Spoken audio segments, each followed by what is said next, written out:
Hey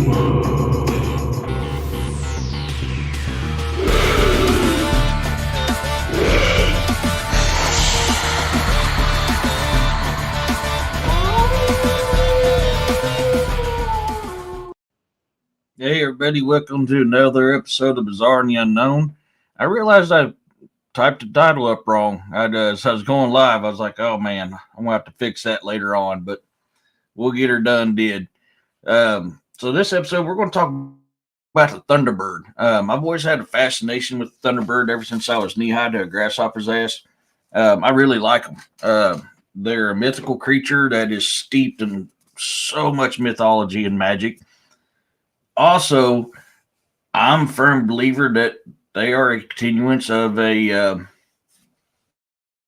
dinosaurs. I've always been. I've said this many times on. Hey, Roger, on many channels, including this one. That hey Don, hey Dave, that I'm a big believer that the dinosaurs were not wiped out like we were told. There's too many evidences suggest otherwise. One of the leading theories when I was a pup was, okay, if the asteroid destroyed the dinosaurs, why do we still have sharks, whales, and the list goes on of all these things that was alive during that time? Makes no sense to me. So I've always had Melissa,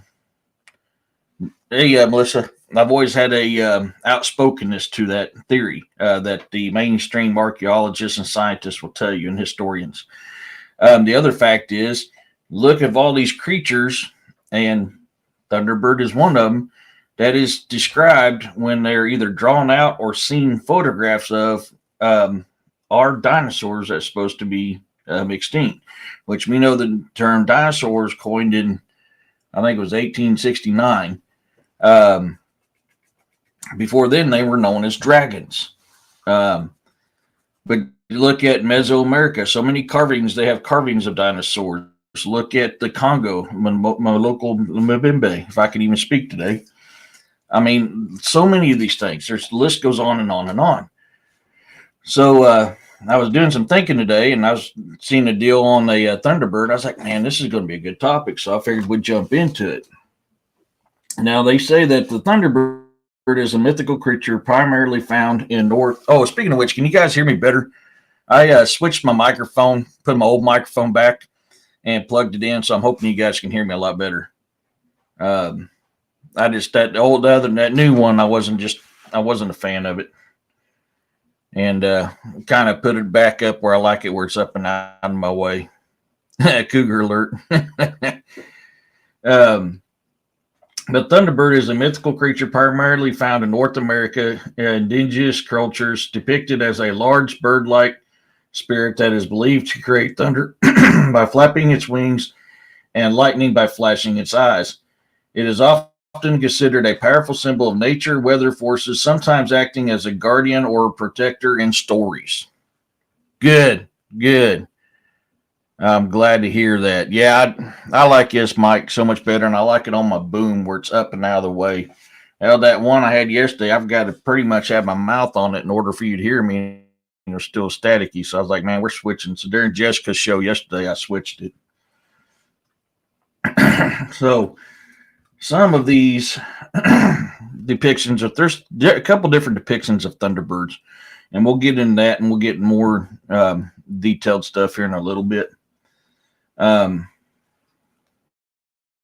to get this word to pop up. But one of your most common depictions of a Thunderbird, and this is a photograph. This is not me saying this is a legitimate photograph, but it serves for a good purpose to kind of illustrate what I'm talking about when it comes to what these things look like. Oh, you little so-and-so. There it is.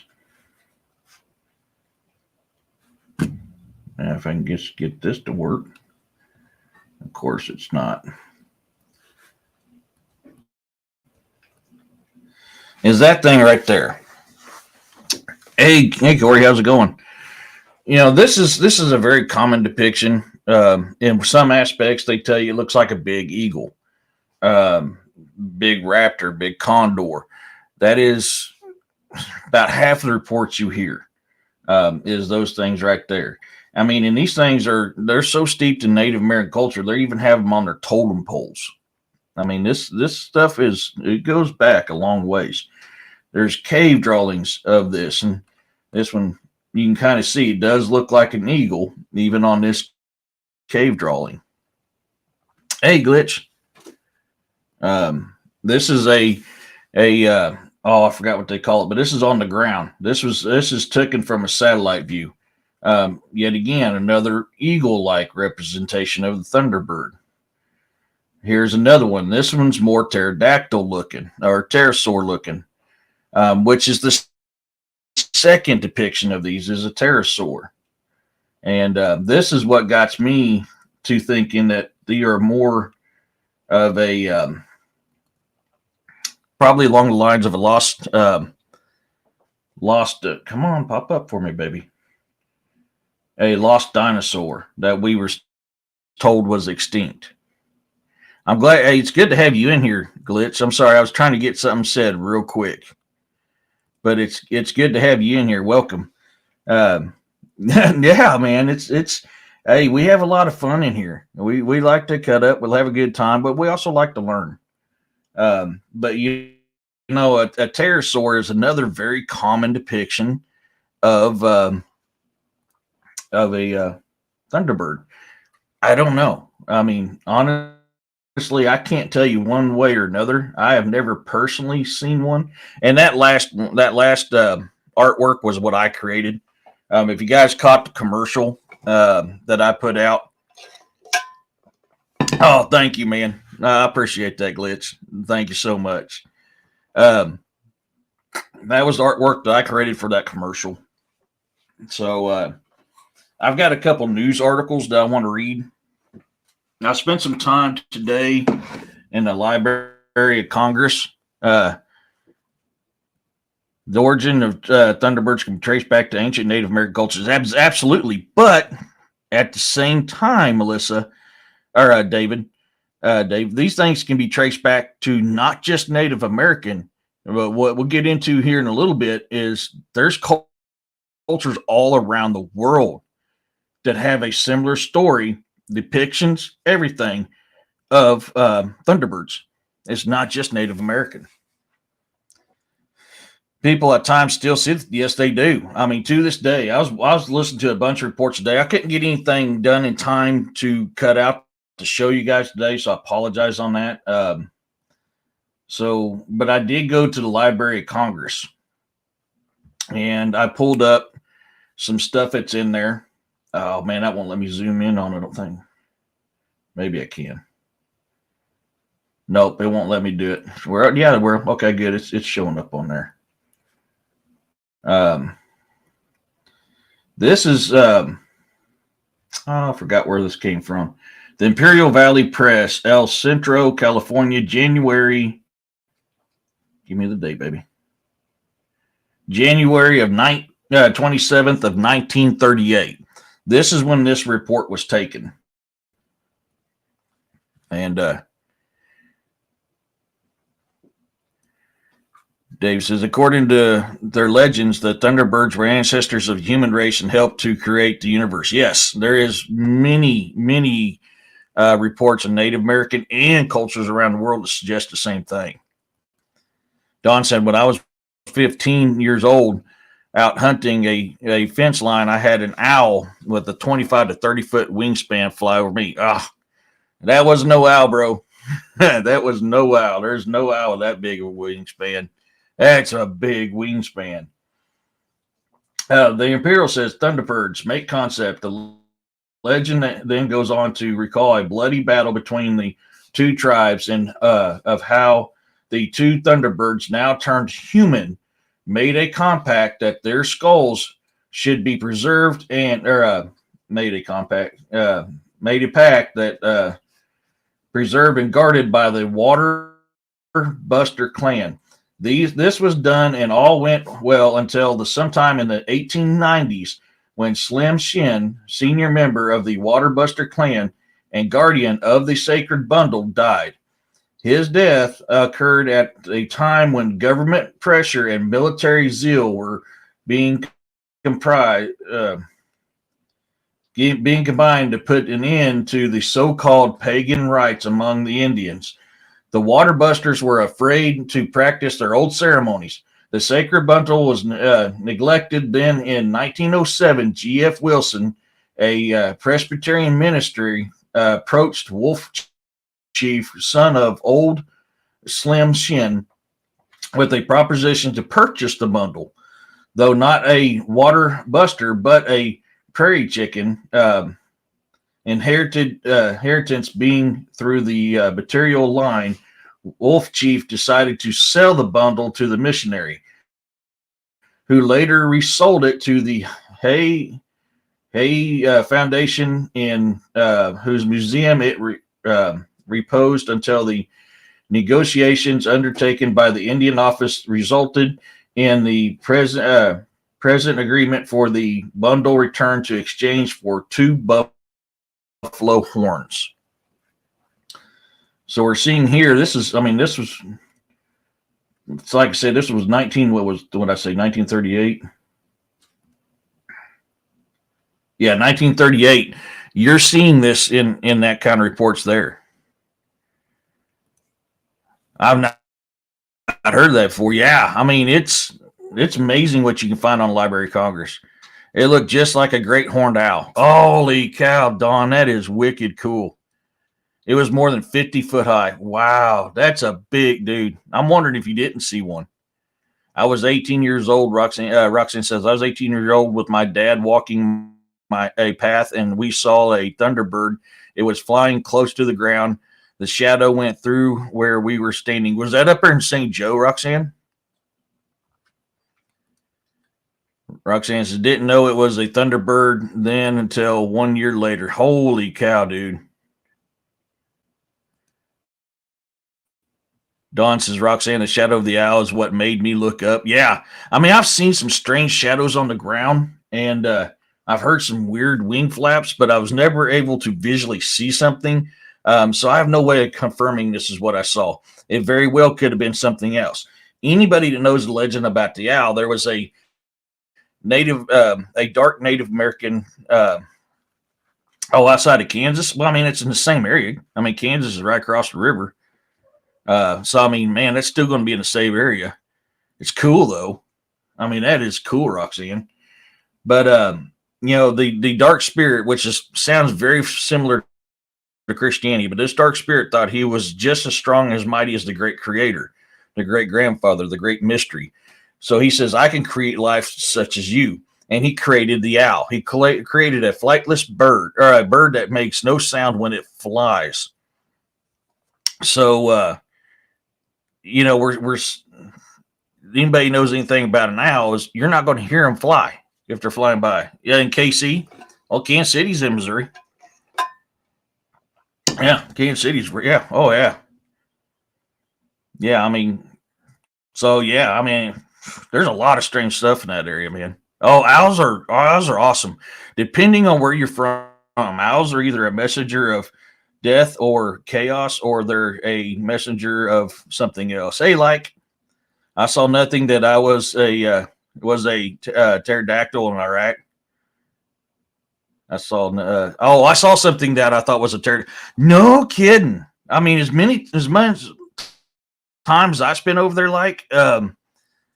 I'll just call you Ike. That sounds better. Your name is I Like Ike, so I'll just call you Ike. Ike, as much time as I spend over, I've never seen nothing there. Now, I've seen some strange crap over there. Don't get me wrong. I have seen some very strange crap over there. But never nothing like that. So, the fact that you've seen a pterodactyl in Iraq, wow, dude, that's cool. Yeah, I remember you saying you grew up in that neck of the woods. Yeah, see, I'm from St. Joe.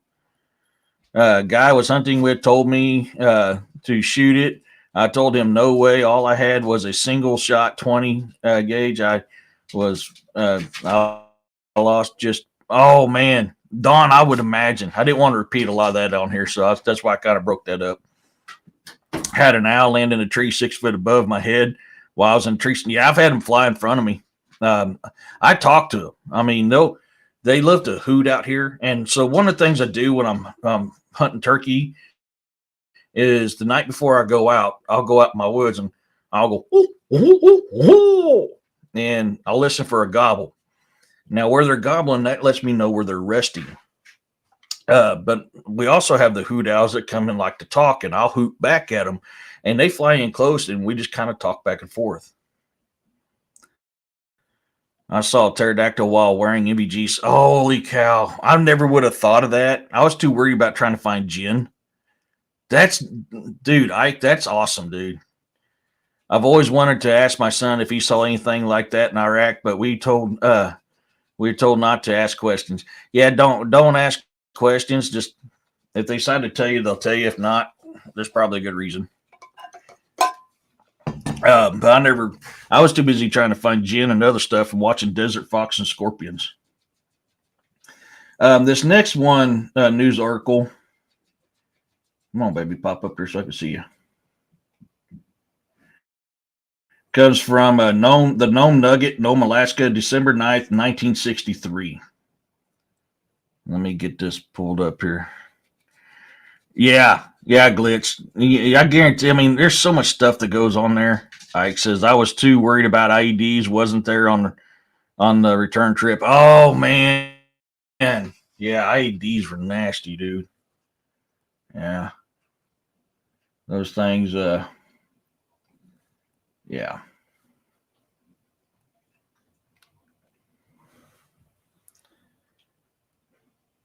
Oops, sorry.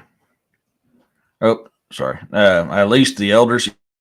Yeah, I would say they were. I mean, the elders, as long as you showed respect, were more talkative than the young pups were. But it was all about respect. This is going to be kind of blurry, so it's going to be hard to read. I need to bring this down where I can read it a little bit better. So I don't know how good. No, it's going to be blurry no matter what. This is another one I got from the Library of Congress.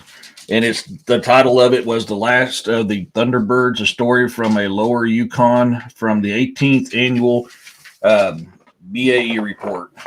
Very long ago, there were many giant eagles or thunderbirds living in the mountains, but they all disappeared except a single pair, which made their home in the mountaintop overlooking the Yukon River. Near the Shabanoski, the top of this mountain was round, and the eagles had hollowed out a great basin on the summit, which they used for their nest, around the edges of which was a rocky rim from which they could look down upon the large valley near the water's edge. From there, I'm live, honey. What's up? Did we just get what for dinner? Where there's that pizza in there, you can pull that pizza out, start the oven. I think it's got to be set to 400. Sorry, guys. From their perch on the rocky wall, these great birds would soar away on their broad wings, looking like a cloud in the sky. Sometimes the size of they would sometimes to seize a reindeer from some passing herd to bring back to their young. Again, they would circle out with a noise like thunder from their shaking wings and descend upon a fisherman in his canoe on the surface of the river, carrying a man and canoe to the top of the mountain. There, the man would be eaten by the young thunderbirds, and the canoe would lie bleaching among the bones and other refuse scattered along the border of the nest. Sorry, it's kind of faded, so it's hard to read. Every fall, the young birds would fly away into the Northland, while the old ones would remain. Then came a time after many hunters had been carried away. Come on, give me my deal so I can scroll up. By the birds, that only the most daring would go upon the great river. One summer day, a brave young hunter started out to look at his fish traps on the river. But before he went, he told his wife to be careful not to leave the house for fear of the birds. After, honey, you're going to have to give me a second, guys. Sorry, she left the cat in here. That's, hey, freaky. Yeah. Well, Smoke, I'm sorry. You're the one that got stuck in here. There you go. Sorry, Smokey wouldn't give up unless I let her out. Jessica locked her in here.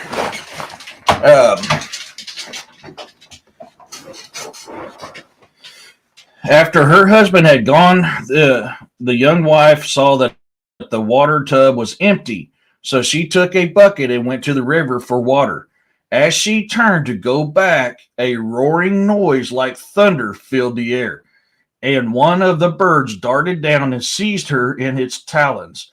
The villagers cried out in sorrow and disappeared when they saw, or in despair, and when they saw her carried to the mountain top. Hey, Scott.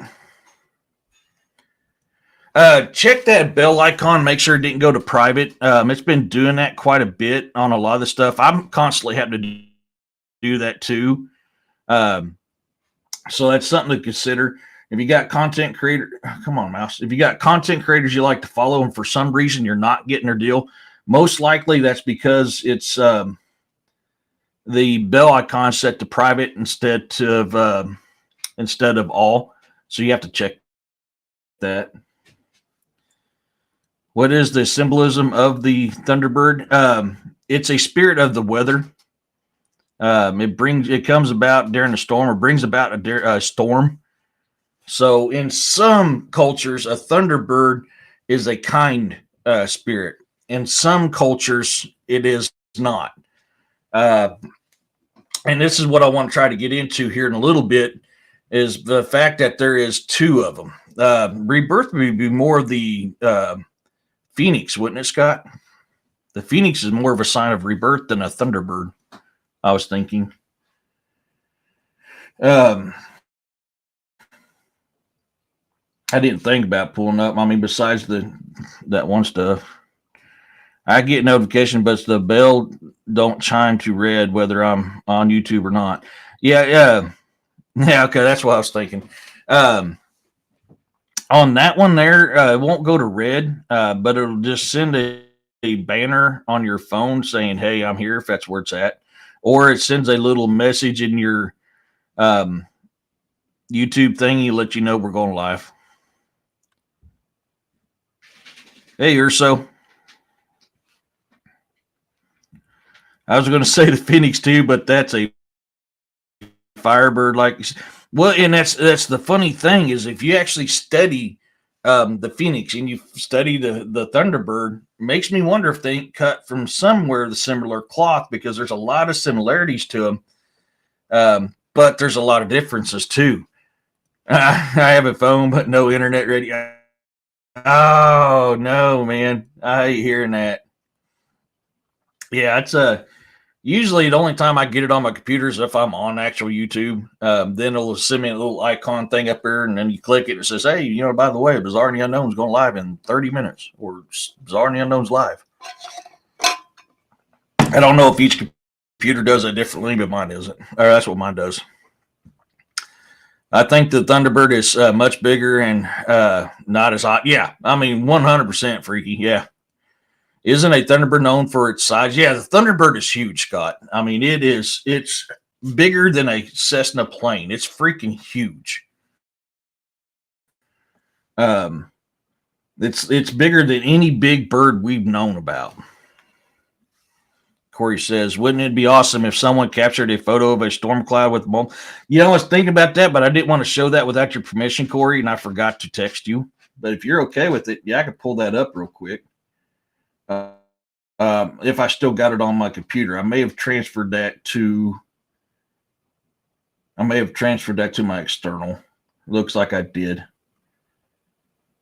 Yeah, I transferred that to my external. I might. Let me try something real quick.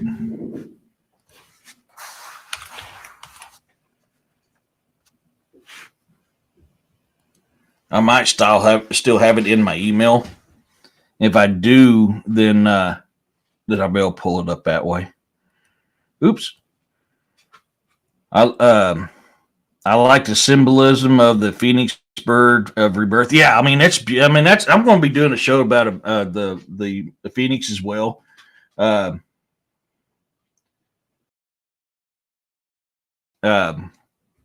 It's oh man, it shows you haven't checked my email today. I just looked over and I got a bunch of stuff. I got stuff from DA. Oh, Juno's even. Oh man, I haven't checked my email today. But yeah, I'm going to do one because I love the mystery behind the phoenix as well. It's supernatural being. It's a supernatural being or blood of in bone. Yeah. It's more of a. If you go by the stories of the myths, then it would fall along the lines of supernatural. But the simple fact is, these things resemble physicality, and the fact that they have been known to be killed would put it on the line of flesh and bone. So it's it's half a dozen of one and a half a dozen another on that one. Yeah, actually, if you look in my my videos, you'll see Corey's Encounters. That's where it's at, Freaky. Yeah, let me check my email real quick, Corey, and because I believe it's still in there. I've seen a show in school called The Phoenix and the Magic Carpet, and for the life of me, I can't find or rewatch. No kidding, that actually sounds kind of familiar, though. I got some footage of Cloud with dark thing in the shape shifting to a V type. Oh, then morphing to a triangle. No kidding. No worries, Freaky. Yeah, I've got to redo Corey's videos because I want to be able to try to do him better, do him some more justice on it. But in my videos, if you look up Corey's Encounters, you'll see the picture I'm about to, as soon as I can find out where it's at, about to show you guys. Okay, that's the finger. That's not yet. Yeah.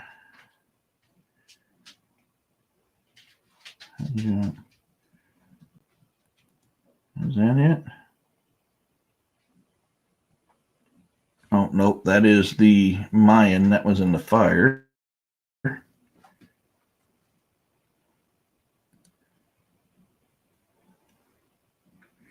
That was a headdress I sent to you to show you the resemblance.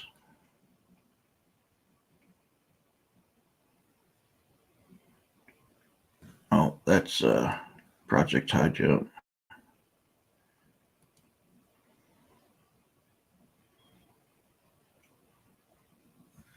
That is one. So I got a few images I got to go through here.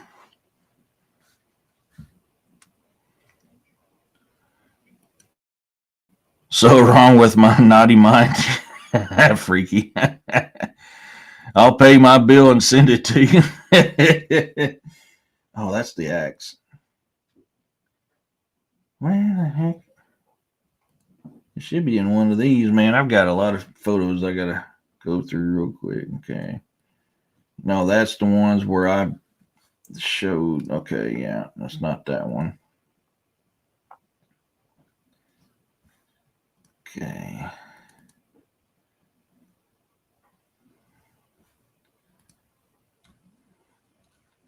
Well, you know what, Corey? I may not have that. For some reason, it's not.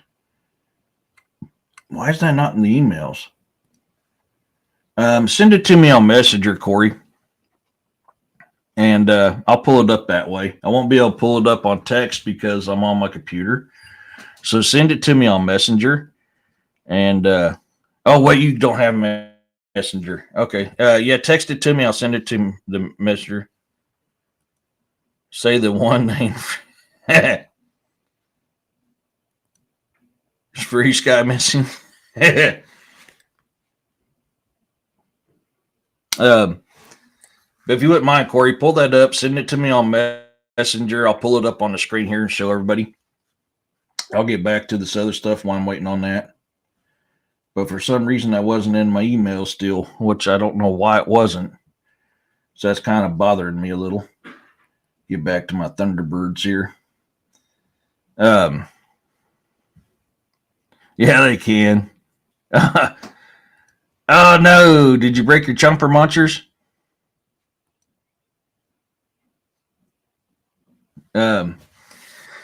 So I mean, although most of your common depictions is going to be of a giant eagle, like this is my I created this today, so this is my artwork here.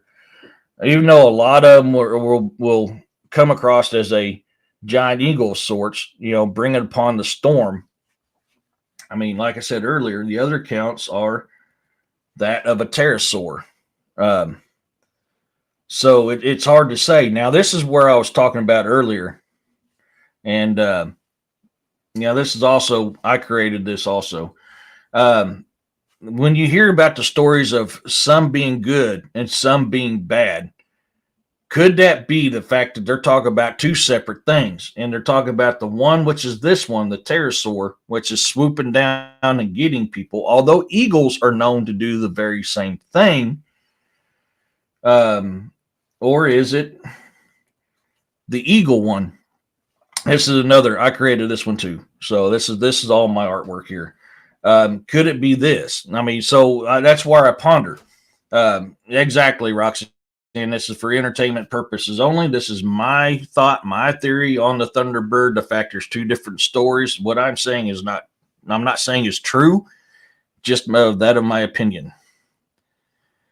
Supposed to depends on how reptilian it is. Well, and that's the thing is some of the stories you hear, Glitch, is they're like this. They're like the eagle. They have the feathers. They have all this. I mean, they are described as a giant eagle. On the other stuff, they're described as a pterosaur. This is going to be another one of my artworks. They're described as a pterosaur, a flying reptile like bat. So that's why I question. I mean, could we be talking about two separate things, or are they the same thing? We just know them. In some cases, they're more friendly than others. There's an old Indian story where there was so many crows or ravens in the sky that it covered the sun and moon and made it dark. Kind of has me thinking a Thunderbird without the thunder. Oh, I never heard of that one. Freaky. That's cool.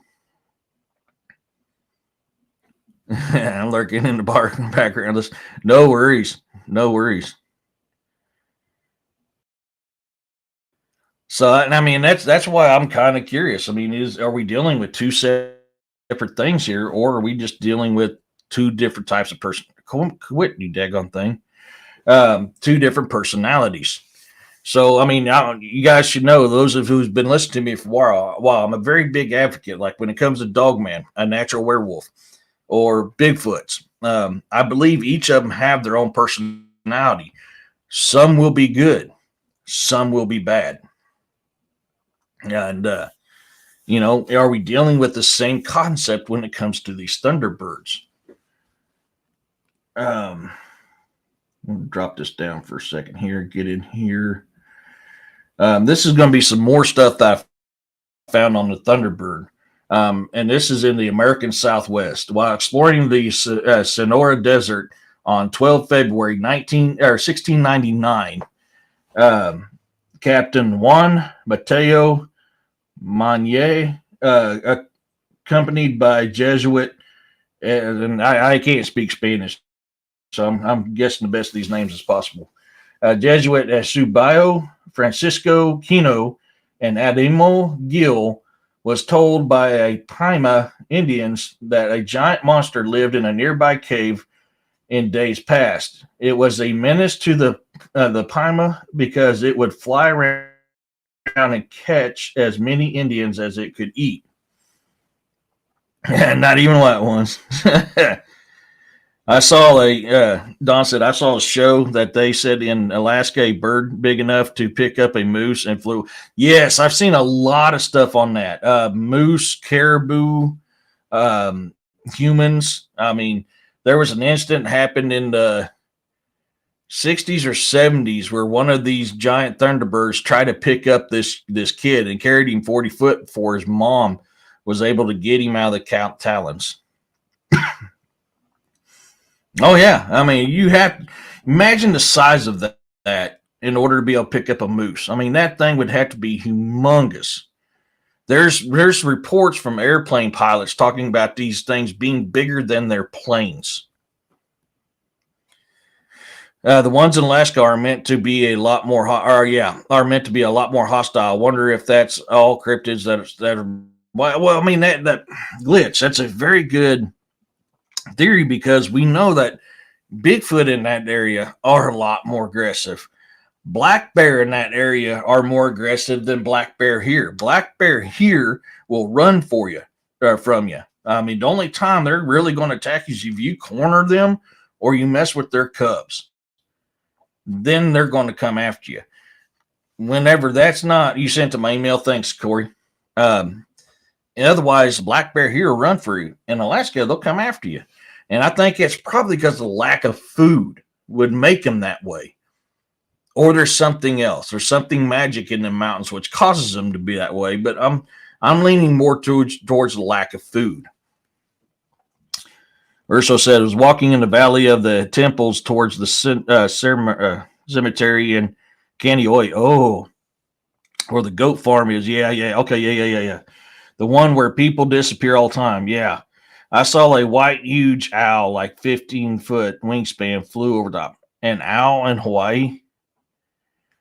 Dude, that's interesting. Now, 15-foot wingspan of an owl. I mean, that'd be a big owl. I can't say that's not possible, but that's going to be rare. Interesting. I don't think I've ever seen an owl in Hawaii or so. Glitch, the winters up would make everything grow. Oh, God, yeah, they would. Or they are starving. Yeah, that's what I'm saying. The lack of food, man. The lack of food. About 6 foot above your head. So, yeah, I mean, you got a really good look at that thing, dude. Yeah, you got a really good. Wow, an owl in Hawaii. That blows my mind a little. Yeah, lack of food would do it. I mean, lack of food would do that for anything.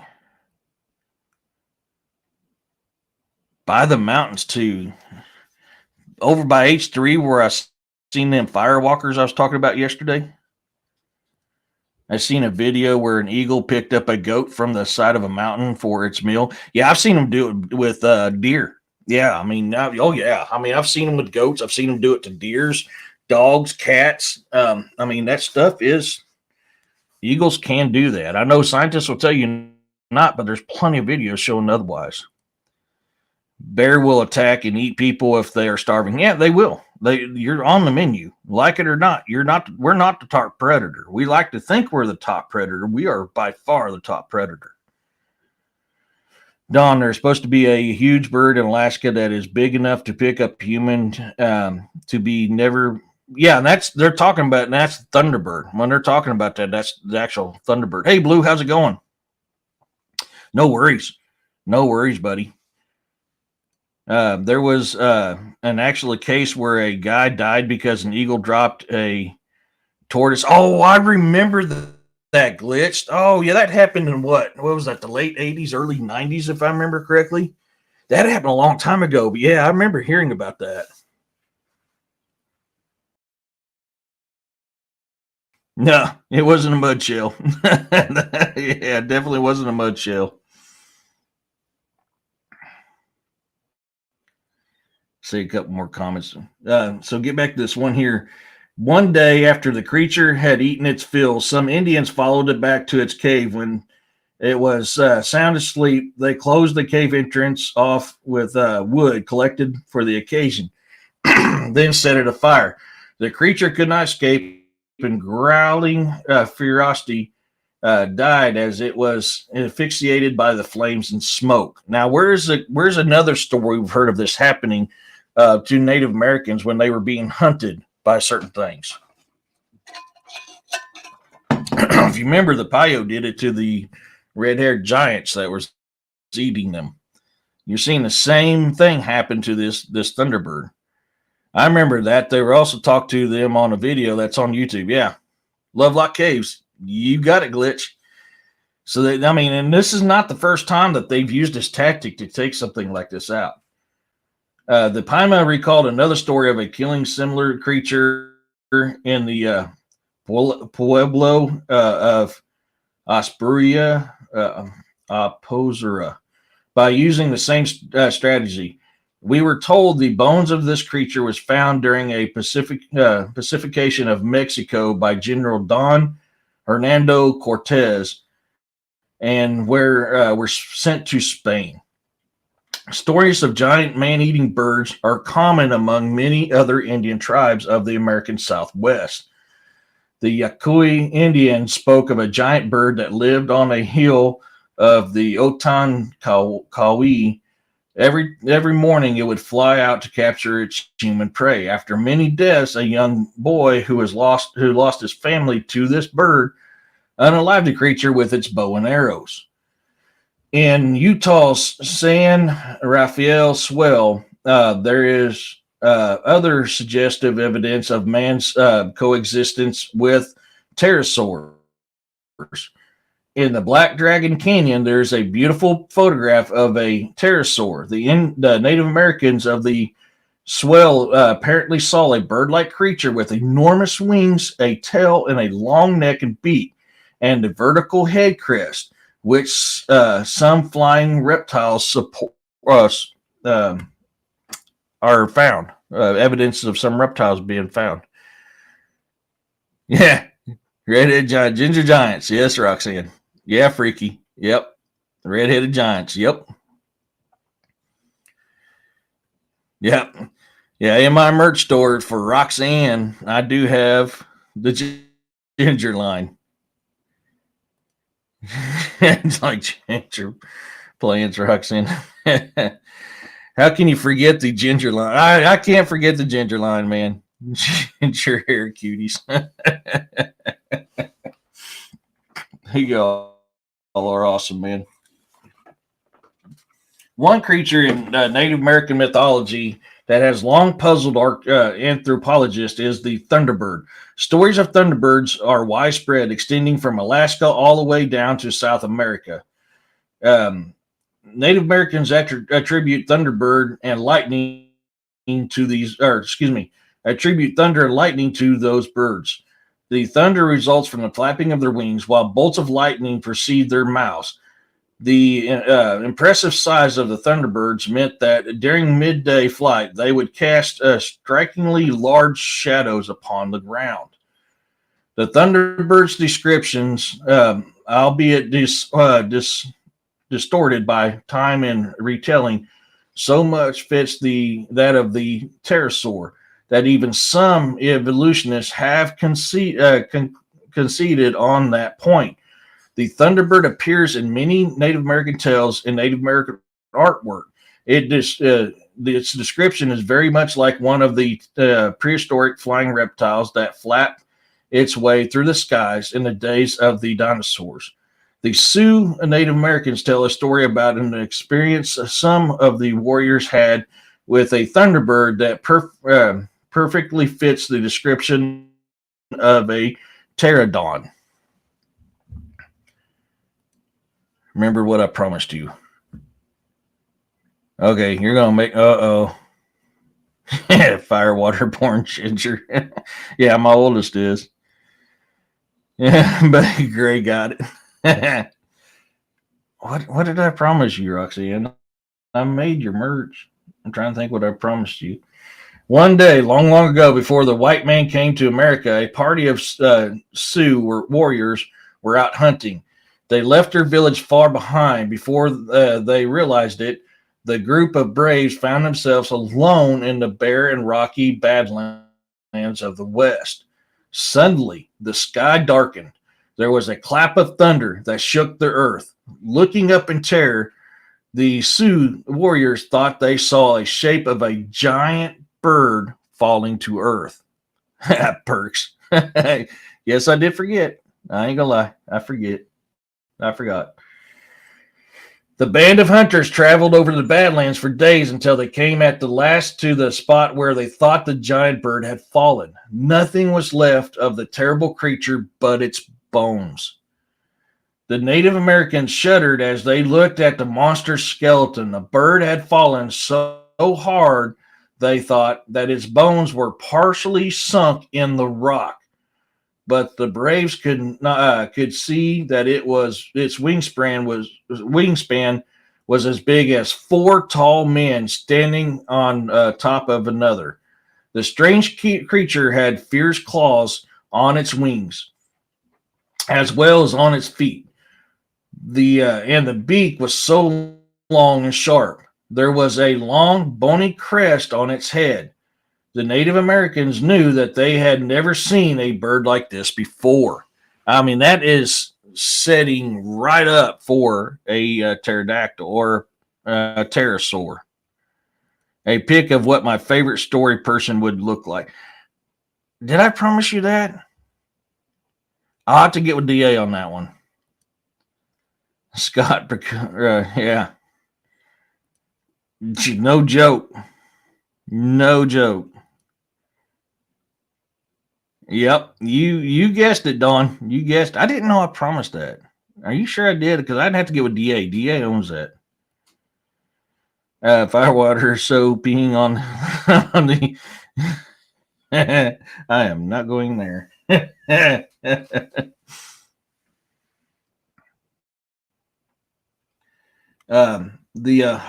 And the Quaalude of the Western Washington boast of a Thunderbird so large its wingspan was twice as long as the war canoes. This immense bird also had a long beak, great claws, and a alleged ability to pluck some types of whales out of the sea. Their mythology, again with obvious elements of exaggeration, attributes to the lack of trees in Beaver Prairie to fight between the fight between a whale and a thunderbird. One time, Thunderbird got a big whale in his talons and carried him to Beaver Prairie and ate him there. The whale fought very hard before he was unalive. The Thunderbird and whale fought so very hard they pulled up the trees by their roots, and no tree has ever grown in this place to this day. And this is a common legend up there. Oh, jellyfish stings. Oh, yeah. Involuntary happens when I hear redhead ginger, strawberry, etc. The Native Americans of Vancouver Island say that they feared being in the presence of a killer whale when they were plentiful because of their frail canoes, knowing Thunderbirds to be their enemy. The natives painted these birds on their bodies and homes to try to secure protection. So they would paint the Thunderbirds on their stuff to protect them from the killer whales, knowing or protect them or as a protection, like the bodies of the killer whales protect them, because they would hunt these things. I've had ginger girlfriends, so it's all treats. Yeah, that's true. The Paisa in the Middle West, the Illinois Indians, natives of the Illinois, were once terrorized by a creature they called the Paisa, which means bird that devours man. The Paisa was so large that it could allegedly carry off a full-grown deer. When it finally acquired a taste for human flesh, no native was safe. The Illini, as well as the Indian tribes in the area, greatly feared the Paisa and sought to destroy it. Thank you. One day, the Illini were said to have tricked the Paisa by hiding 20 armed warriors in a designated spot, while the chief chose to stand in the open with the view as a victim for the Paisa. When the bird was about to pounce upon the chief, the warriors leapt out and speared it to death. Parents of our are a different story. Yeah. You guys are still going on about gingers. John Russell was a writer for Illinois who had a great interest in the Piasa. In 1848, Mr. Russell explored the caves where the creature was said to live. One cave that was extremely difficult to access yielded evidence for the Illinois story. Russell stated the shape of a. She keeps leaving animals in here. I can't keep getting up. Give me a second, guys. I got a snack. I got to message her real quick.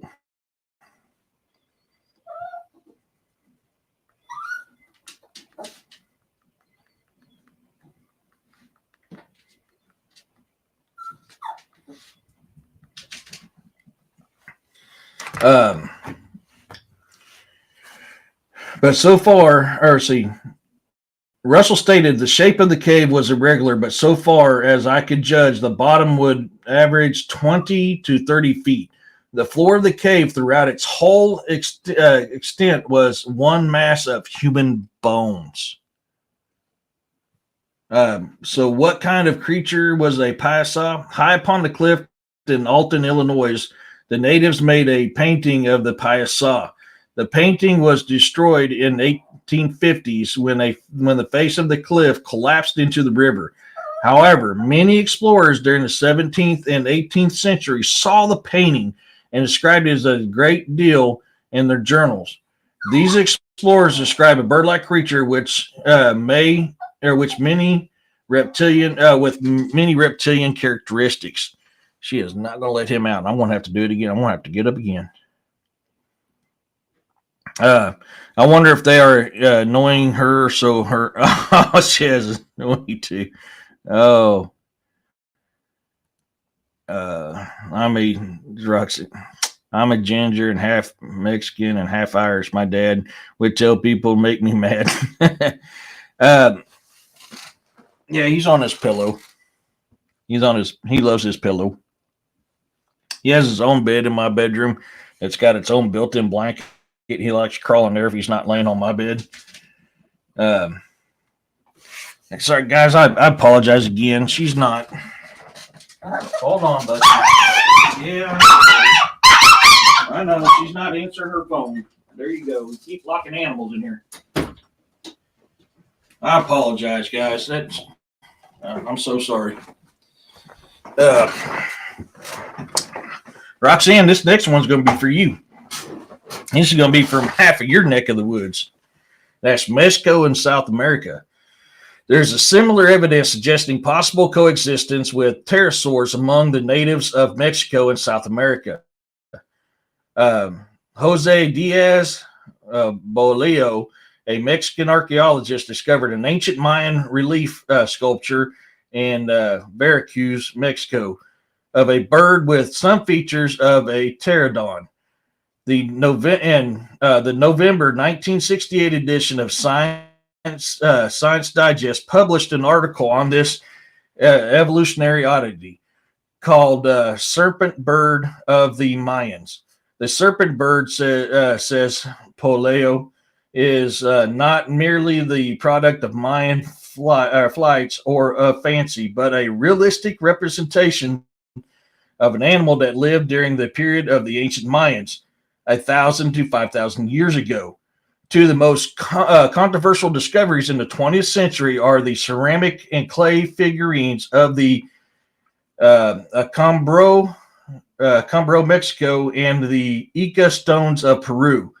The reason why there is so much controversy regarding these artifacts is that the large number of them are of the dinosaur type. What did Bumblebee say to me when I changed the channel while he was watching a documentary about jellyfish? Hey, I was watching that, Sting. Corey. Never heard of the serpent bird. Is it part snake? It's a pterosaur. It's a pterodon.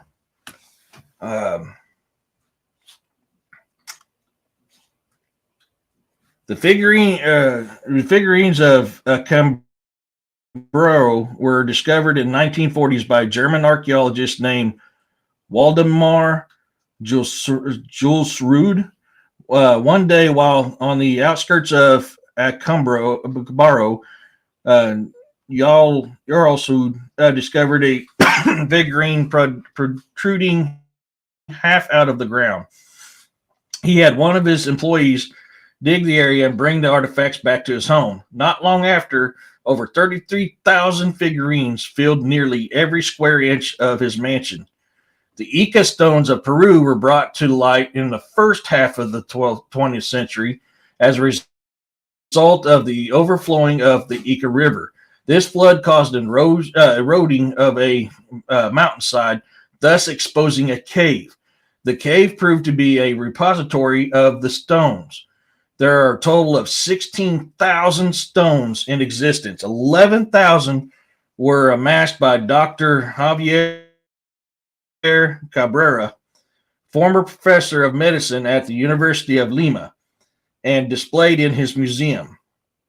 These artifacts from Mexico and South America depict dinosaurs and flying reptiles of all types and sizes. Unless both discoveries are elaborated hoaxes, they demonstrate once more that the Native Americans was well acquainted with pterosaurs. In recent years, missionaries have come out of South America's interior with stories from the natives of birds that are also suggestive of pterosaurs. And in southern Venezuela, about 100 miles from the Brazilian border, the Iguana have a story of a giant man-eating bat. The story has been with them for several centuries. Clint Vernoy, a missionary of these natives, told me the following. The legend is told that a few generations ago there was a large bat that lived at the headwaters of the river in a cave on a large mountain. Periodically, it would attack canoes and carry off people as its prey. After quite a few deaths, men were chosen to go to the animal's lair and unalive it, which they did. I asked them which mountain it was, but there was no confirmation, even though I would love to have seen that. Because of it was seen to defecate in the river after carrying off humans, the natives would not drink from the Urbato River. They will cross over a river 100 yards wide just to get a small stream that feeds into the river for their drinking water. We showed the natives pictures of pterodactyls and such, and they said, yes, that had to be the giant bat. For them, it is not a myth or a legend, but a true story of their past that has been handed down through the years. So, I mean, that's a couple different stories there from all over. Hey, Don. So that shows you that it's not just common here in the United States amongst the native tribes in the United States. I need to pull up my email real quick because he emailed me that.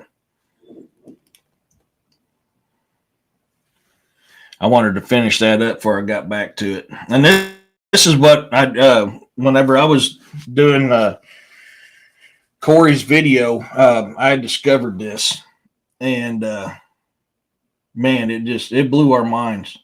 This thing just flat blew our minds. Waiting on it to show up.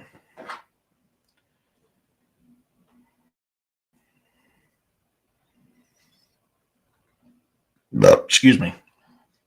That was piggy of me. Where is it that there is a Thunderbird marked in the side of the cliff near the stream? There's so many places of that. In fact, that was one of the pictures I showed Roxanne.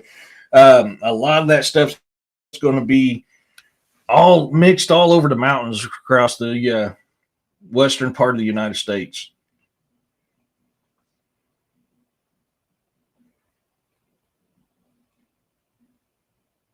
Oops.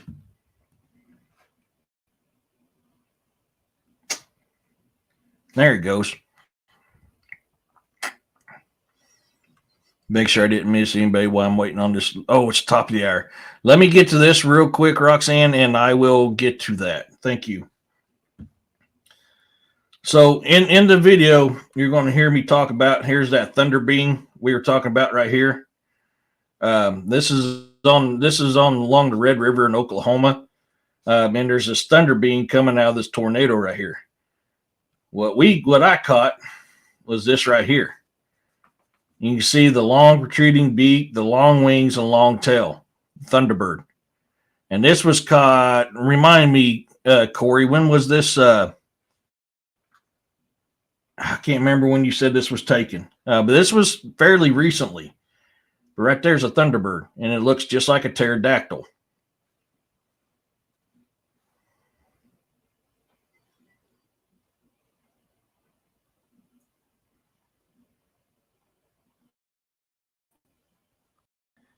I don't know what you guys think of that. I can't zoom in any better. That's the most I can zoom in on that for you.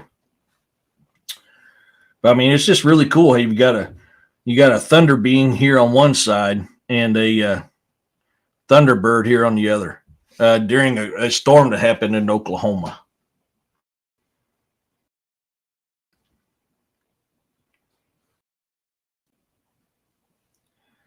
I wish I could share this with y'all. I'm making homemade almond roca. I've never heard of that. Almond roca. I've never heard of that.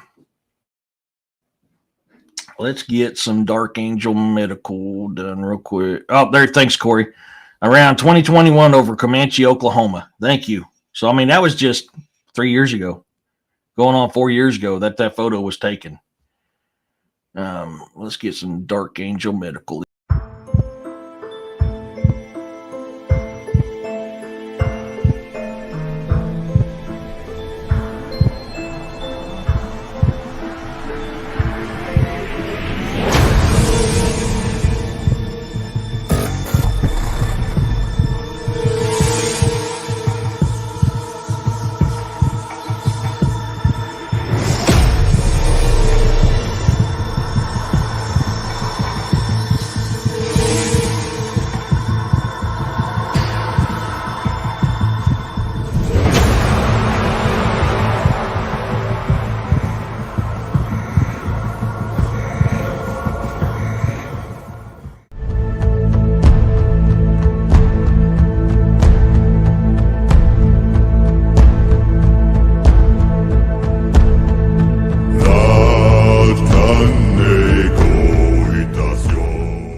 If you're looking for the best first aid and trauma kits on the market, look no further than Dark Angel Medical. I have 2 kits, one that sits on the headrest of my truck, the other one that goes at me when I'm doing my investigations and so forth. So I've always got 2, which I plan on getting a couple more because I want to get another headrest for my work truck. I really strongly believe in this product. And it's going to cost you a little bit of money, but you're paying for what you get. And Kerry Pocket Doc Davis is the godfather of Kit for Life. If you use it to save a life and you let Kerry know about it, he replaces what you lose for absolutely free. Use discount code CRYPTO20 for now to get 20% off. That's DA's code, but use that for now to get 20% off. If you have FSA or HSA, you can use that to buy those kits. I can't afford to pay for a kit outright either, so they have a thing called Sezzle. And 4 payments, you've got the kit paid off. That's what I use to buy my kits. So there's different options that you can use to get you a Dark Angel Medical kit. If you're looking on videos how to properly do first aid, you can go to YouTube, Dark Angel Medical, or you can go to Instagram to Dark Angel Medical, and Kerry has amazing videos there to show you how to properly assess a wound and dress a wound. So I highly, highly recommend going to do that. Let me get caught up on the comments here.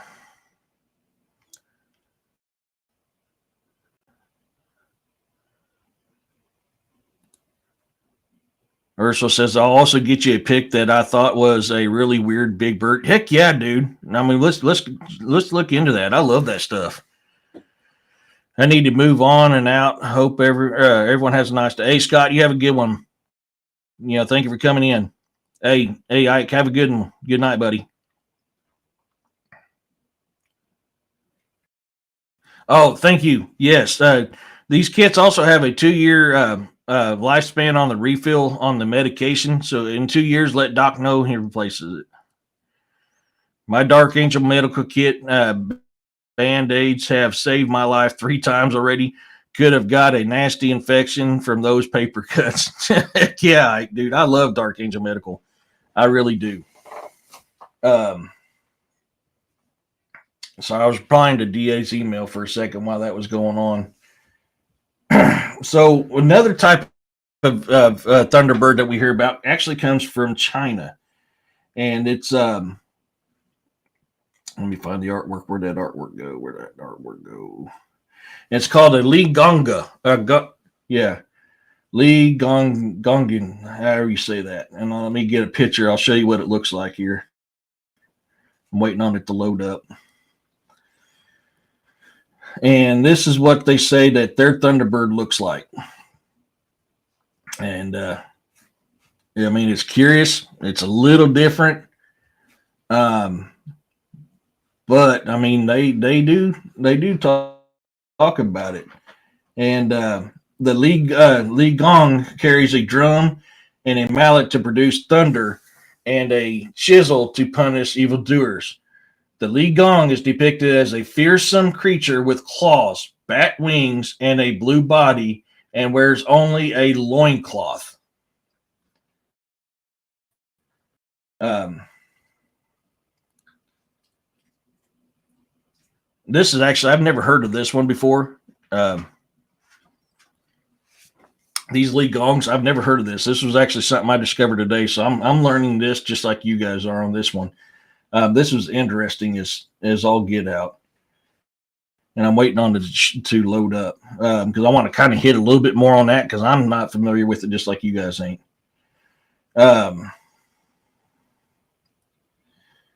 Li Gong is the god of thunder in Chinese folk religion, Chinese mythology, and Taoism. In Taoism, when so ordered by heaven, Li Gong punishes both earthly mortals guilty of secret crimes and evil spirits who have used their knowledge of Taoism to harm human beings. He carries a drum and a mallet to produce thunder and a chisel to punish evildoers. Li Gong rides a chariot driven by a young boy named A Yang. Since Li Gong's powers is thunder, he has assistants capable of producing other types of heavenly phenomena. Li Gong's wife is Dian Mu, is the goddess of lightning, who is said to have used flashing mirrors to send bolts of lightning across the sky. Other companions are Yong Tong, Cloud Youth, who whips up clouds, and Yu Shi, River Master, who causes downpours by dipping his sword into a pot. Roaring winds rush forth from the type of goatskin bag manipulated by Fing Bu, Earl of Wind, who was later transformed into Fing Po Po, Lady Wind.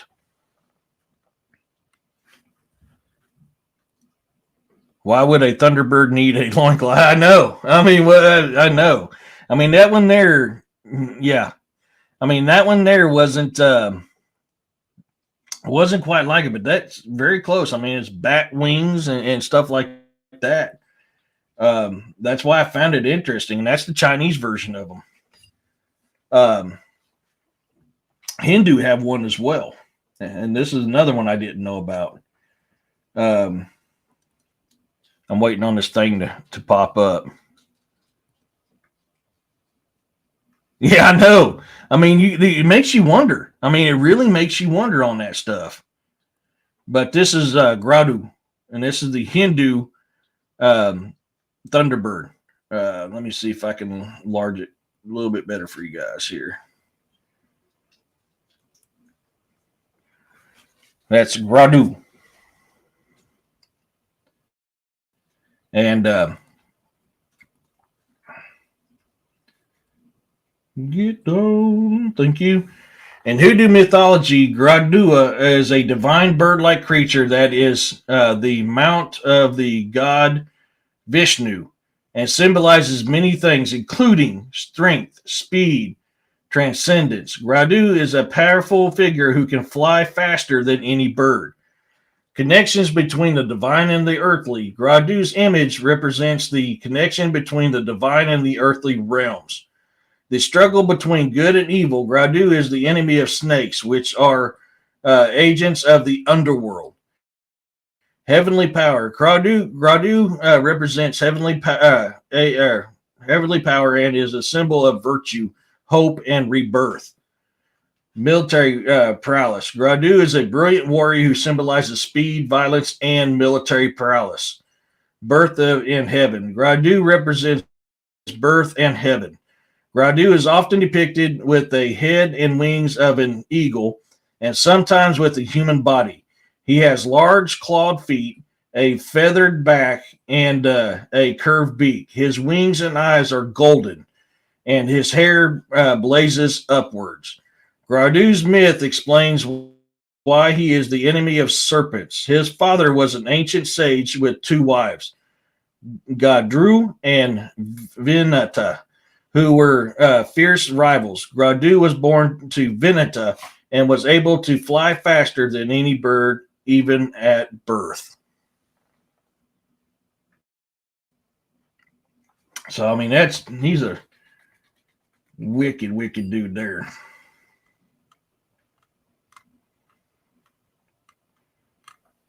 Oh, yeah. This, there's a Chinese god of war or battle who is depicted reading, which is what he would rather do, but was a fierceness, some surpassed when angered. Gong. Man, that's very close to what that is. There's Glitch says there's meant to be an avian ET race. Yeah. And some of that's even tied to the Anunnaki. That's why in that commercial, that artwork that I created, that I animated in the opening of my show, I depicted them with wings because that is a very popular resemblance of the Anunnaki. Yeah, parent race. Yeah. There's a lot of, I mean, look at your angels. Your angels are winged. I mean, there's so many of these things throughout our history and our mythology that suggest that these supernatural beings are aviation. We're capable. It's amazing what you can find. The last one is going to be the African lightning bird. Get this to pop up. I've heard that the avian are a part of the Lyrans. I think I've heard that before, Firewall. That sounds kind of familiar. I think I have heard of that. This is what the Africans call a lightning bird. And this is what their depiction of this thing. And this thing is still, I believe, can still be seen to this day, if memory serves me correctly. I think they have current pictures of this one even.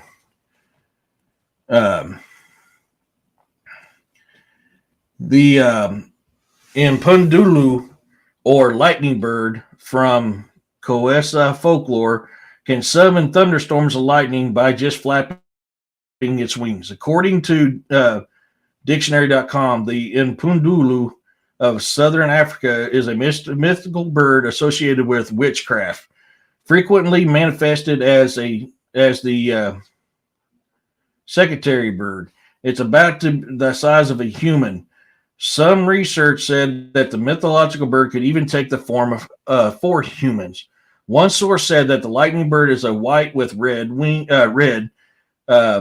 legs, and tail. Another said it is a black and white. In scholarly journals and encyclopedias, the mythological bird is only created by witches. Others who practiced witchcraft take revenge against those who wrong the creator. The bird usually harms, inflicts some disease, or kills or unalives their target. It is often described as a death omen. Sounds like a lot like an owl. I found tales of this creature carrying away children. Certain folklore call it the rainmaker. It apparently has the power to cause people to have intercourse, but I couldn't find the reason for this. Some believe that it sucks blood or breathes out the people breath, takes the breath out of the people that only and that only women can see it. Impundu is fat used for protection. Impundu's fat is used for protection.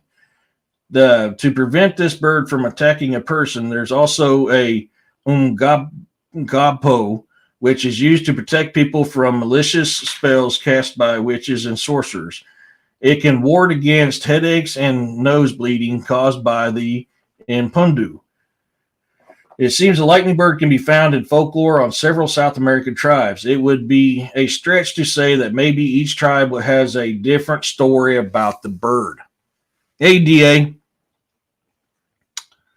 So, I mean, we're seeing here throughout many different cultures, not just Native American lore, about these Thunderbirds. So, I grew up thinking the same thing a lot of you guys did, that the Thunderbird was common here amongst our Native American tribes. We found them all over the world. I mean, China, South America, Mesoamerica, India, Africa. I mean, these things are freaking everywhere. And so, and you've heard the descriptions. Most of the descriptions are very similar. So, I mean, back to the question I asked during the beginning of the show, the fact that some of these stories put them up as a, let me get the pictures back up. Sorry, guys. I got to get back in here. Some of the pictures have it as a giant eagle, which we've seen that a lot during some of these other culture stuff too. But the other ones is also a pterodon type. Which you're hearing not only here in the United States, but across the world as well, too. So it makes me wonder, is it two different things that we're classifying both as the same thing? Or is it just two different styles? I don't know. I mean, I don't know if we can ever really know for sure on that. We really don't. Oh crap. Like I was showing you earlier, even a lot of your totems have these things as a bird style on top of their totem poles. Okay. You guys will talk about that. So in the Philippines, I was told us about a large bird, but it did not fly. It was land based, but would attack and rip you apart. Oh. Why does that sound familiar? That's still a lot in Hawaiian lore too, ain't it? Or so, if I remember correctly, that sounds very familiar. I need to look that up again. That sounds. I'm wanting to say there's some Hawaiian culture to that as well. But like you was asking earlier, Roxanne. I mean, there's so many cave depictions. Like this one is very, very similar to the eagle. Same as this land one. This was a land art that was taken from a satellite. Seems to be an eagle type. But you also had this one here that is very pterodon style. Yeah, that's what I was talking about. Yeah, I was trying to remember that. Thanks, Urso. Yeah, I was thinking there was. That's why it sounded familiar. But yeah, there is, and I can't remember. God, I remember there was an elder that was telling me about that one time. Down there on Waikiki Beach, there was a, I don't know if it's still there or not. They used to have outdoor shops, and I came across the man who was making these wooden figurines, and he was telling me the story about one time. I mean, I was a lucky Hallie that got to listen to some of these stories, and it was been so long I can't remember it. But yes, there really is. It is. South Pacific is the right climate. Yeah. Yes, Glitch, there is. The shoebill, ain't that the one in Australia? Yeah, that's like extremely aggressive. The shoebill bird that looks like a dinosaur, almost like looks like the dodo. Yes, I believe that's that one that's in Australia. I mean, I'd even have Steve Irwin scared. He wouldn't even go around that thing. Quit. Tropic of Cancer. Yeah. Yeah, I remember that elder telling me about that story. I wish I could remember it now. Man, I loved going to them little shops there on Waikiki Beach when I was stationed there. But I mean, like I said on this one here, this is very pterodactyl looking.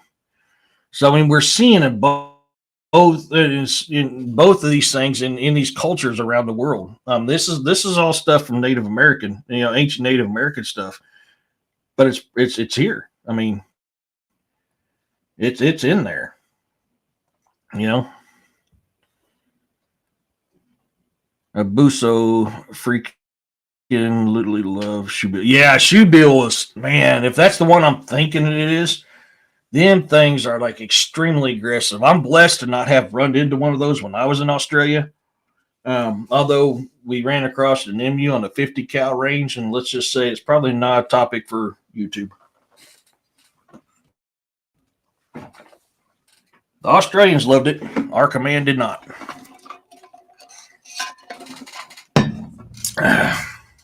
Sadly, Stars and Stripes magazine was there that day too, which really didn't. Africa, it seems, had a check, but they are ancient looking. Yeah. But these things are like all over, man. And that one you're thinking about was probably that one I was showing you earlier. Because this is that one from Africa, and this is pretty prehistoric. This bird really is, and I mean, just look at the talons on this thing and the beak. I mean, this fits a lot with your Thunderbird theories when it comes to the pterosaur side.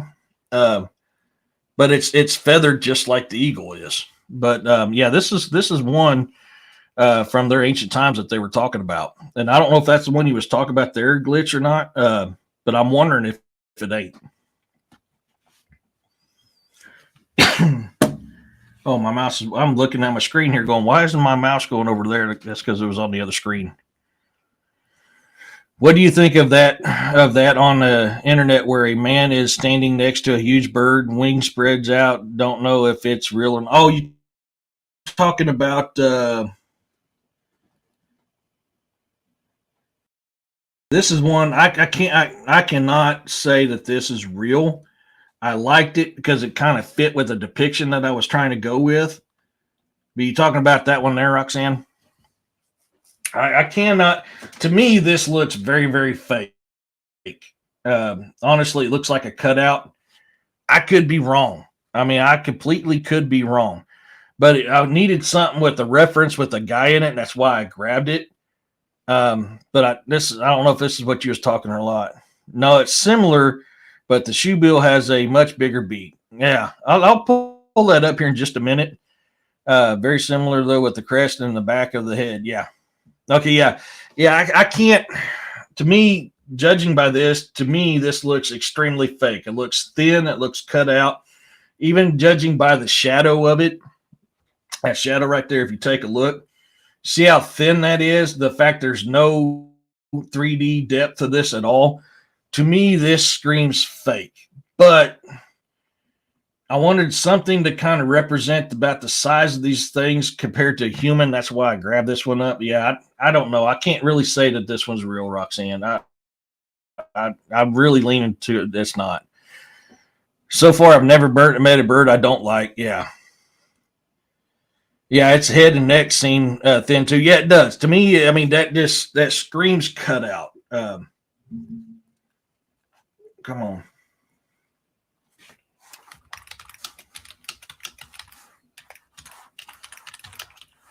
I'm going to look up that shoe bill because I think I know what you're talking about. Yeah, this is exactly what I thought it was. Yeah, these things are still alive.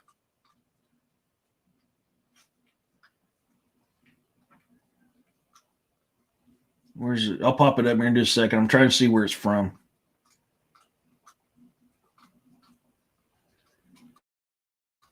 They're shoebill storks is what they're called. Prehistoric dinosaur-looking bird.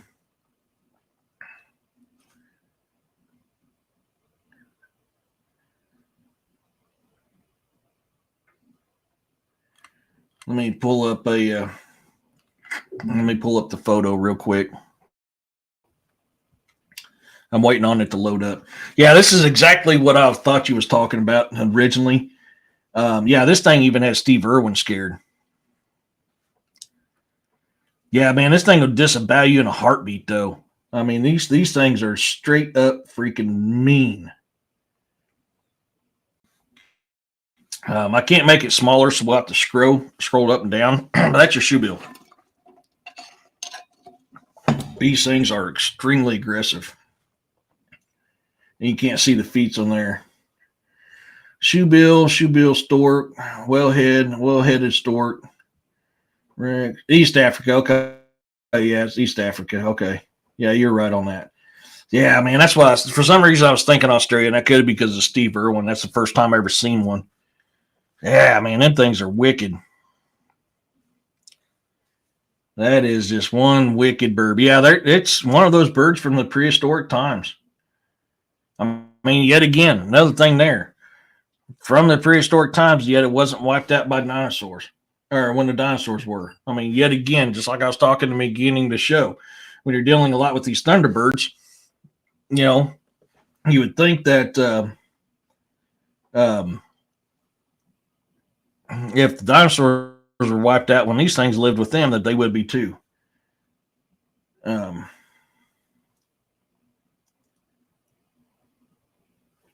DA, if you're still listening, I emailed you. I just got your email. I'm sorry. Yeah, I'll get to work on that stuff. There's that other bird that doesn't fly, but can also tear one apart. They tell people to leave them alone. Oh yeah. Oh my God. I think I know what you're talking about, though. Yeah, I'll have to look that up, Roxanne. Oh. This is a commercial I created for DA. So sorry, I was just looking at it and started playing. So I was like, I'll just share it with you guys.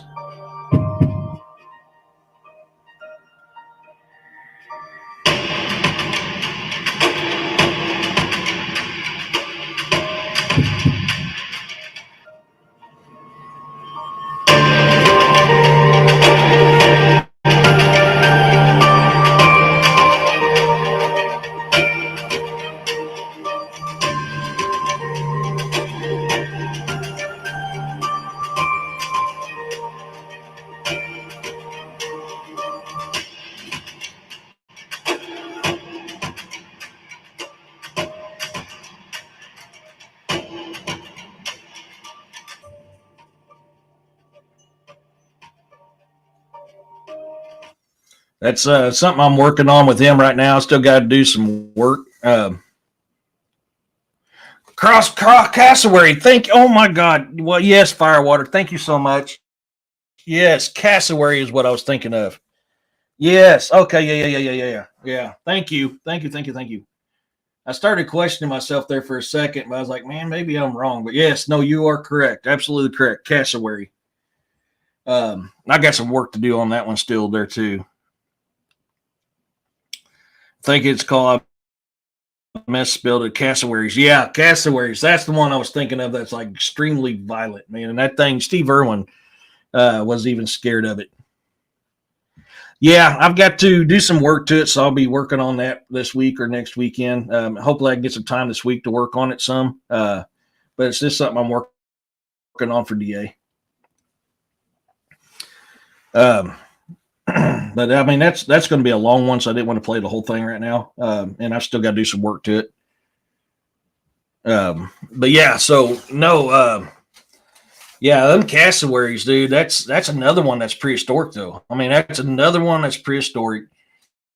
And man, yeah, that thing is violent as all get out.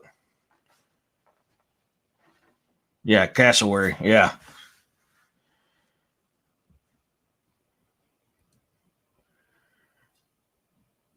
They call it the prehistoric areas also. Oh, I didn't know that part. Yeah. But yeah, so I mean, once again, there's another one. I mean, you got the Thunderbirds, you got the shoebill, you got the cassowary. They're all stuff from that time frame that was supposedly wiped out, but yet we're still seeing them. You know. like I said, I didn't have time to get some video stuff cut out to show you guys of some recent encounters of Thunderbirds. But yeah, I mean, you can go on there, you can find some. Bird feet still look very reptilian. Bird's feet. I need to look that one up. That has a familiar ring to it. I need to look that up. Yeah, they are. I mean, your cassowaries, they really are a pretty bird. Let me see if I can pull a picture of that up real quick.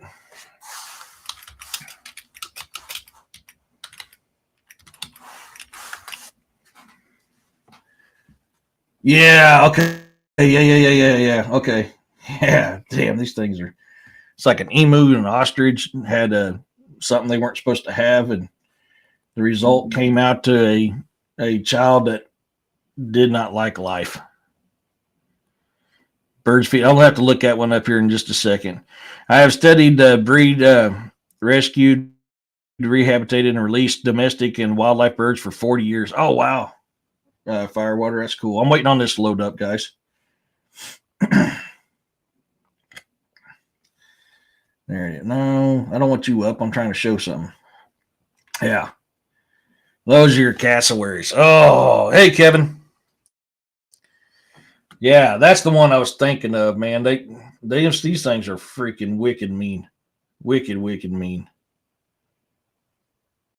Yeah, and I believe they've got fossil records of these things too, if memory serves me correctly. Yeah, that's one thing you don't want to run into in the bush.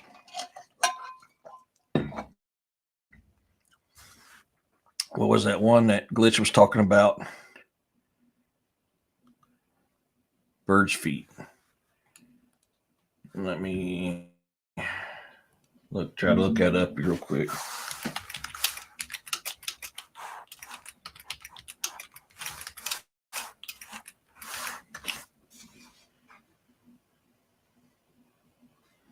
I knew that was going to do it to me.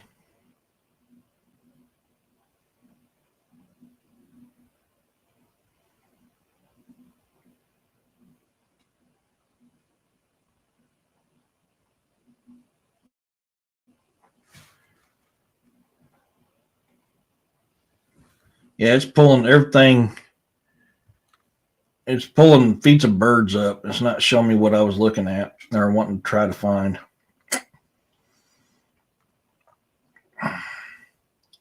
Oh, yeah, the feet of the birds. There we go. Now, finally, this is the one I was wanting to look at. Finally, I got a good picture of it. Yeah, I mean, they do look very reptilian. They really do.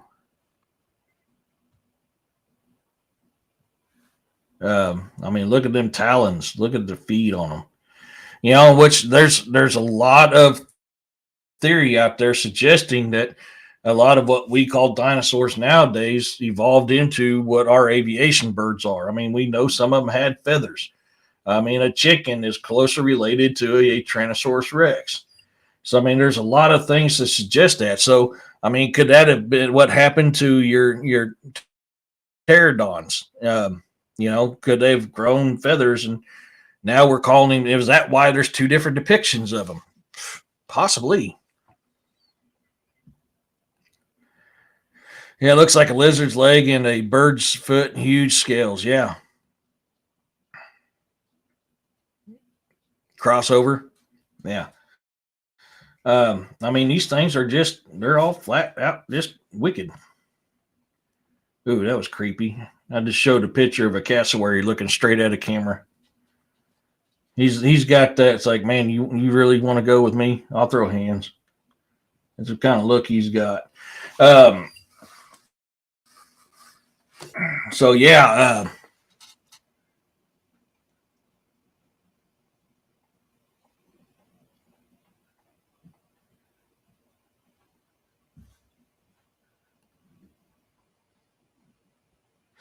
That's funny, Freaky.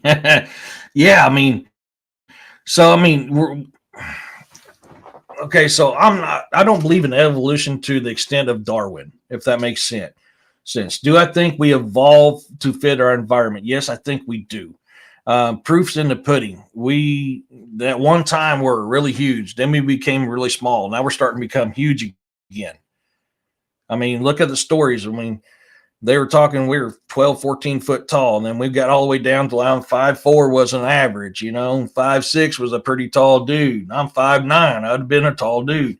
Now we're starting to get back up to the 6 foot range. So we went from tall to short to tall.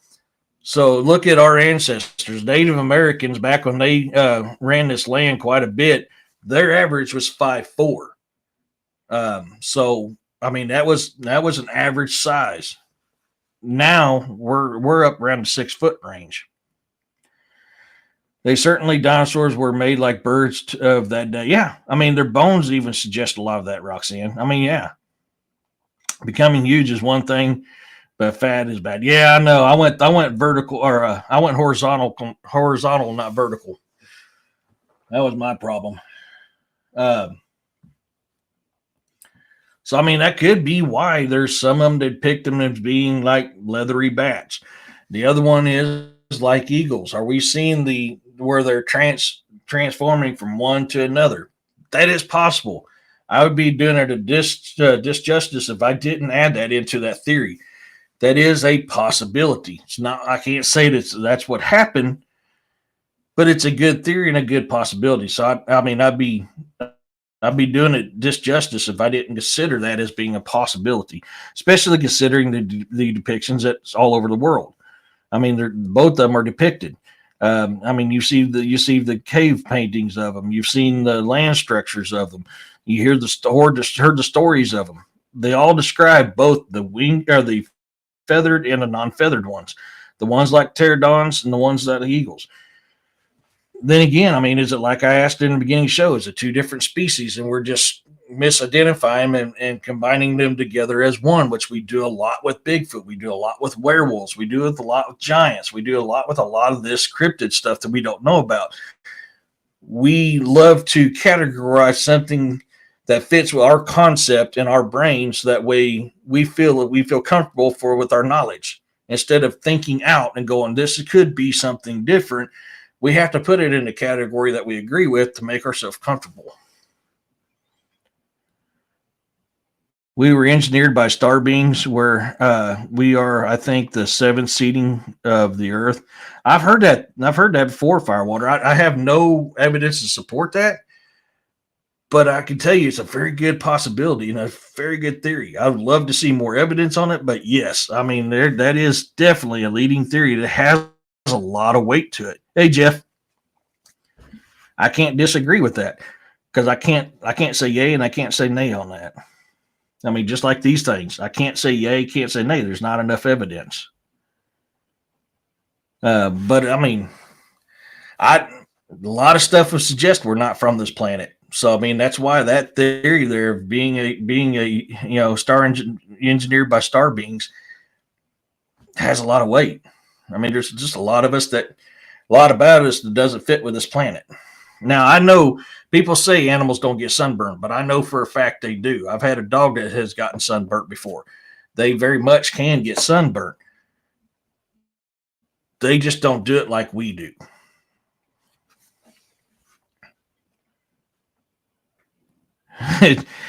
What's some Jiffy peanut butter? I had tried some all natural peanut butter I had for a little bit. Man, that stuff was good. It was different, but it was good. And it had like a natural sweetness to it. It was really good. Pardon me. Excuse me. I haven't got another one because it was a little pricey, but I wanted the truth is found within. Absolutely, Firewater. I mean, that's why we do this stuff. I mean, we got to search within and find it. Yeah. But I mean, it's really good. I don't remember the name of it. It's a little, like I said, a little pricey. I mean, it is a little bit more than the big jars I get, and it's not even half of what a big jar costs, but it was good. I know that stuff was thick, man. It was hard to spread. It was thick. And I know there's a comment popping up. I'm waiting on it. Just there it is. I've had pigs and horses get sunburned. Yeah, Kevin. I mean, yeah, honestly, that they do. I mean, I've had a dog that had to happen to. I had to shave the dog's fur because it got so mangled up, and when I did, it got sunburned. and it wasn't happy. It hurt it, but they just don't get sunburned like we do. We get I don't sunburn, but like my little brother, my little half brother, he's a ginger. My oldest daughter's a ginger. Man, them two, they get sunburnt like massively bad. But yeah, I mean, I've heard of pigs and horses getting sunburnt too. Absolutely. Like I said, my dog did.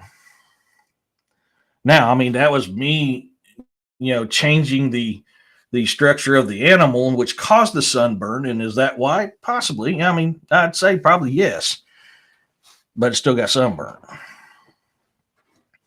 I don't think we're created from something from outer space. I think parts of outer space was put into us to create what we are now. There's too much archaeological evidence that suggests that we were either evolved due to thanks to space beings or something else from, something from like Homo erectus. I grew up with the natural peanut butter and hated peanut butter until my wash band husband introduced me to Jif. Heck yeah. It's scary how fast some folks burn. Oh, dude. Yeah. I mean, the one time I got sunburnt was I was in Okinawa, Japan, and I was kayaking, shooting the caves out in Okinawa. And I'd been partaking in adult beverages all freaking day. I mean, I would come back into shore long enough to refill my kayak up with some more adult beverages, and I'd run back out and continue shooting them caves. And I had yellow fever blisters, and it was so painful, man. That was one time I felt bad for all the torment I did to my little baby brother, because I would torment him every time he got sunburnt. So I actually felt bad when that happened. The most I get is like the first sun of the year, I get red, and like 1 or 2 days I turn to a nice golden brown. I don't hurt from it. It's a little warm, but I don't hurt from it. I see Firewater made a comment. I'm waiting for it to pop up here. Yeah. Yeah, I caught myself right there, and that's why I stuttered there for a second. I figured I knew what she was talking about. It's all good. It's all good, Firewater. So, I mean, that would suggest that, but you guys got any questions on these Thunderbirds? DA's got a show coming up in 18 minutes over on DX Machina, Campfire Tales. So I know some of you guys will be excited to get on there. I know I'll be excited to get on it. Yeah. So before we wrapped it up, I want to make sure I got everybody's questions answered before. Come on, dude, pop up. Why are you being this way? My computer's lagging so bad right now. Yeah, thank you. Yeah, we'll be on DA's. DA's got a show here at Campfire Tales. Him and Robbie are reading. I forgot what book they're reading. There it is. I was working on some of the Beast of the Ozarks today. I'm currently on chapter 6. I'm trying to do a little bit of work on that. I didn't get very much done. I got like a page and a half written. I got busy trying to get things done. Just give us a lot to think about. Yeah, I mean, it really is. And everything I say, I'm not saying this is real. I mean, what I'm saying is not, I can't say it's true. It's theories that I have. And the theories have a lot of, why did that pop back down? It's a lot of theories that that I've had for many years. That makes a lot of sense. Oh, thank you. Thank you, Jeff. Yes, Dark Frontiers. Thank you. And so, I mean, that's why I love doing this stuff. This is why I love doing this, because I want my theories out there. My theories, the only way you're going to Boar, hang on a second, bud. I mean, it's your fault you're out there, bud. I'm not getting up again. Boar's trying to get through the door because he ain't in here with me. But it's theories I've had for many years, and in order for a theory to become fact, you have to have a hypothesis. And then you got to dig in on a hypothesis to find some evidence to bring it upon a theory. And then once you put your theory out, then you got to take that theory and do three neutral tests and 3 controlled tests in order to become a fact. So the only way that we can prove that something is the way it is we have to get this out there. We have to get our theories out there. We have to break it down. We have to disassemble it. We have to make suggestions on it. We have to be open to new suggestions as well. If the suggestions have a lot of evidence to support the changing your theory, then we got to go out and find the evidence. Now, a lot of this stuff, are we going to be able to find the evidence of? Probably not, man. It may be best to be theories, but there's a lot of truth in theories too. It's like your legends and your folklores and your mythologies. There's always a kernel of truth to them. Digging to find out what that kernel of truth is what makes it fun. It is. Glitch, I mean, yeah, 100%. That is right. That is the hard part, is finding the evidence. You know, I've showed videos on here of thermal hits of something that looks like a Bigfoot right on the other side of my truck at the edge of my drive, where you guys can hear stuff moving around in the tree line. DA was out here, and his son Noah was out here a couple weeks ago. We heard a whoop. You know, I've had stuff knocking on my windows. I've caught other stuff. I've got tons of footprints, but I don't have anything as concrete evidence. All I got is vocalizations, a partial thermal hit, and footprints.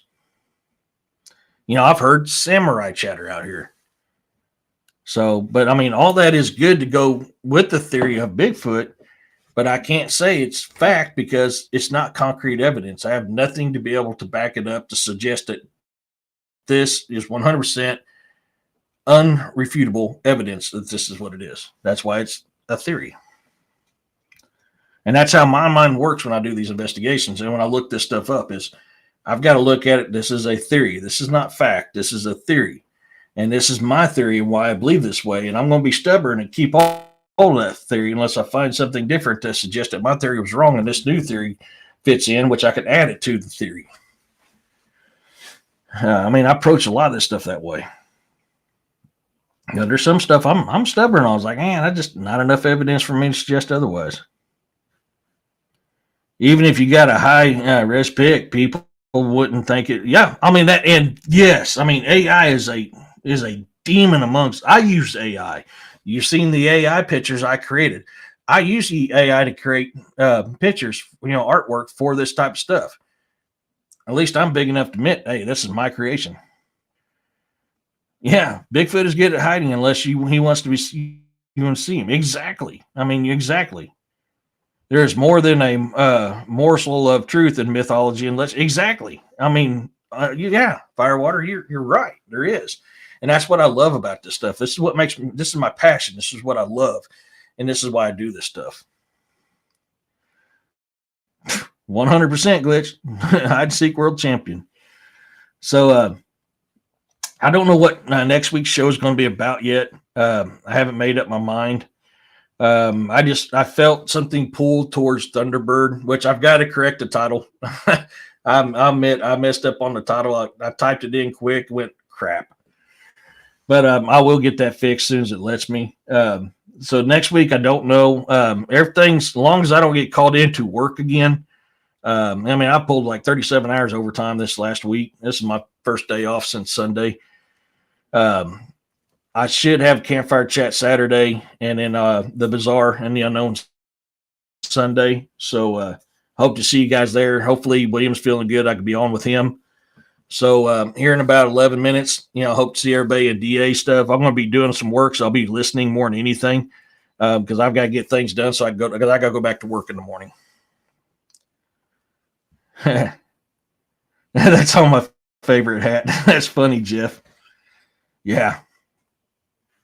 So at the end of the show, I always like to read this poem that I wrote. And it goes like this. There comes a time when a warrior falls. They leave this realm and be missed by all. Raise a glass and keep them in your heart. They have kept this realm safe and performed their part. Look to your veterans, your active duty, your EMTs, and the blue line. What they do or have done was walk that fine line. When the demon comes calling on your soul, they will be there to save us all. Hold them in your prayers, for they are deserving. They all have served or are serving. To all my new subscribers, thank you so much. I'm truly blessed for every single one of you guys. To my OGs, thank you. I mean, you guys is what makes this what it is. We are growing every week, and it's awesome. I can't thank you guys enough. Give a hand to Roxanne and Corey, my moderators. These two are great. And I'm truly blessed to have them both in here. So, Roxanne, Corey, thank you guys very much. So until next week, hope to see in DA's chat and later on in Jessica's when Jessica's got another show. So you guys, peace, love, and blessings to you all. And keep looking.